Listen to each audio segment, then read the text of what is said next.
What is up guys? Welcome to another episode of Manila Serie. So ngayon po, meron po tayong very special guest. Thank you for inviting me dito sa inyo.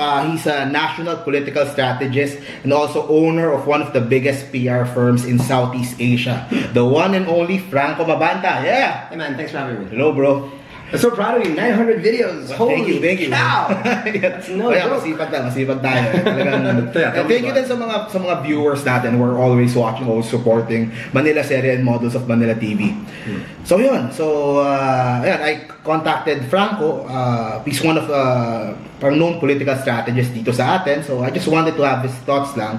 Of course, itong channel po natin is obviously pro ISKO. So I wanted to ask your opinion lang. What do you think about the whole ISKO Moreno phenomenon that happened the last 7 months? You know, honestly, I'm a fan.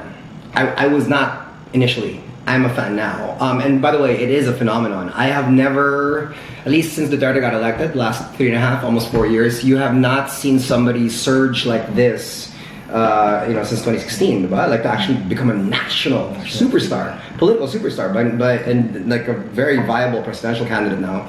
I wasn't a fan before, you know why? Because I wasn't sure, because first of all, I knew, I had an idea of who was backing him.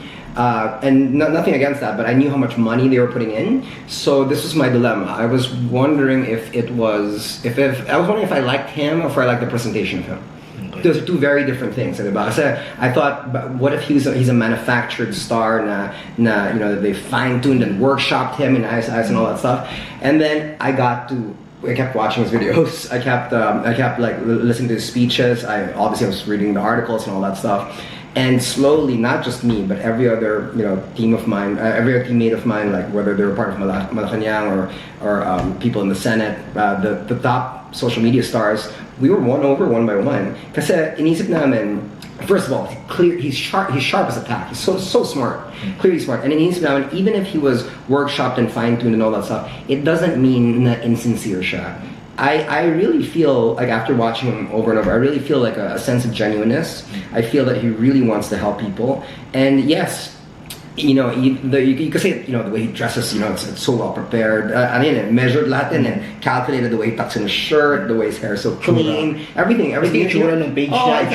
Exactly, everything looks so pristine. But that does not mean that it's disingenuous, right? It works on its good qualities well. Which is exactly what every politician should do anyway, right? You should always, lean into your good qualities and conceal your bad ones, right? I guess that's what it's supposed to be.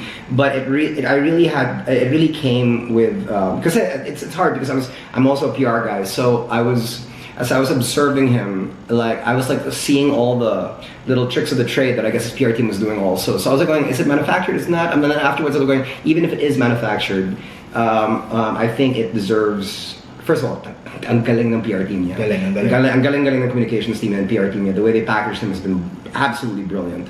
And secondly, I have felt his sincerity. I really feel the guy's got heart. And he's charismatic, you know what I mean? There's something special there, something really special there. And I really like about him.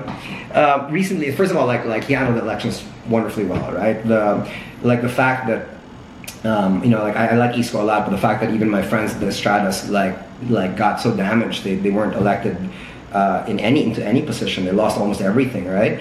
ISKO, I think, handled that gracefully. Right? And all throughout the elections, magaling naman, but he didn't take his foot off the gas. There are two people, you look at other people, you look at other candidates, all of us in media kind of know this. Look at other candidates. After, let's say, Grace Po won, or Sunny Angara won, or Coco Pimentel won, everybody put the brakes on and said, I'm going to be a senator for the next 6 years. Two people did not stop, ISKO Moreno and Bongo. That tells you something. Clearly there's something there. Now, what I really like about what ISKO did is he was able to evolve. Now, bro, yung bagong show niya, ang galing-galing. It's like that mix between Judge Judy and You're talking about Capital Report. I don't know what it's called, but I saw 4 videos. I'm looking at it like this is a PR masterclass. It is a stroke of genius because you have the mayor of the capital, right, with all these police and I don't know if it's army people behind him. So. It looks powerful, right? It looks really he looks like a powerful mayor, and then he's either castigating and getting angry at criminals, or he is trying to help people solve their problems. That is a perfect storm, a perfect amalgamation of all these different factors that could really get him. He's a lock for Senate for sure if he decides to go for senator. But now he's a very very interesting. In the conversation, for VP and president, he's a very interesting candidate. So yeah, that's the thing. Will he win for president? Not sure. It takes more than it takes more than social media, and of course, and damning factors pa involved in. Social media is absolutely necessary, but it's not the end all and be all, because we still have to understand that 82% of the voting population is from the demographic. Videos won't. So like I'm gonna diversify like you into YouTube also, but videos don't get the same pull as texts do, and the biggest social media stars really get their highest engagement not from creating videos, but from creating pieces, more written pieces, So yung sa mga province pa, yung radio pa rin, then newspaper, and paper pa rin. So, like this year, what do you think ISKO Moreno should focus on in this year and next year? Siguro. Wow, that's a really good question. I don't know. I haven't put in a lot of thought into this, but if top of my mind, this is gonna sound so cliche, but I guess make Manila super, super nice. Like cleaning it up. I think if he's able to create visible, tangible results in Manila, if he can pick, if there are at the end of 2020, if there are photos and videos to be taken or written about that clearly illustrate how clean Manila's become, a before and after shot, like the mga Changi, how the parks are now flourishing with nature and greens and all that stuff, that'd be fantastic. If he's able to clamp down on crime there, I think that's a really good thing. I think he should try to. This is just political strategy. I think he's been very smart about agreeing with a lot of the things the president's saying. We have to understand also that the president is if ISKO is a phenomenon now, Duterte is the phenomenon of all phenomenons. An 88% approval rating is preposterous. Bro, ridiculous yun. Fourth year into his term, ganyan kataas yung ano. Like one of my dear friends and mentors, the great Juan Ponce Enrile, who is really, I think, the apex of all intellectuals in terms of anything in Philippine politics. He told me that throughout the history, because this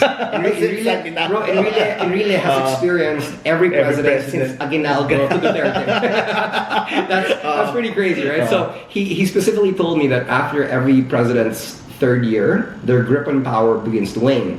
100% of all presidents, all of them, every single one, after the third year, the grip on power begins to decrease.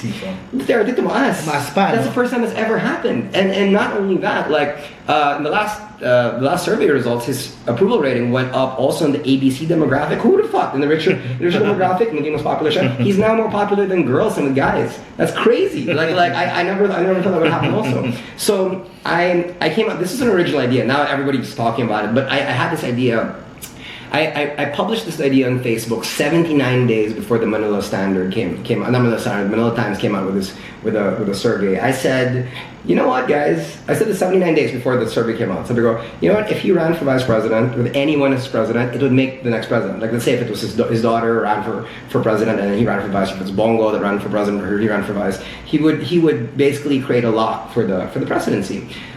Because for the first time in Philippine history, we have a president that's this popular. Now, to dial back to ISKO, I think he's played that card very smart. And working with the different departments under Duterte. Correct, exactly. He's never gone against anything Duterte said. I think maybe in any case, if I'm just guessing here, if he's disagreed with anything, he's just kept quiet, which is strategically the right move. And I think that's really the way to go, because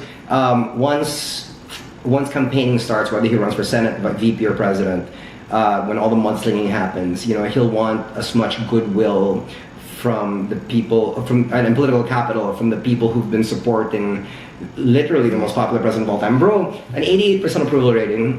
Obama at his peak didn't have that. Trump at his peak didn't have that. Netanyahu, Xi Jinping, Putin, who's basically a god king of Russia, didn't even come close to touching 88%. So Duterte right now, for him to get those kinds of numbers, it's counterproductive then to go against. Yeah, exactly. So especially ang goal mo is to get as much political capital for your city, from Sure. different departments and different ano, diba? Right. Also, if your goal is to get elected in 2022, right, it is counterproductive, I think. But it really depends on what the objectives of every candidate are. So. Okay, thank you. We have a part 2 pa, so watch out for that. Okay, so thank you very much. You're very welcome. Thoughts on this? Okay, watch out. It's a part 2. I just subscribed.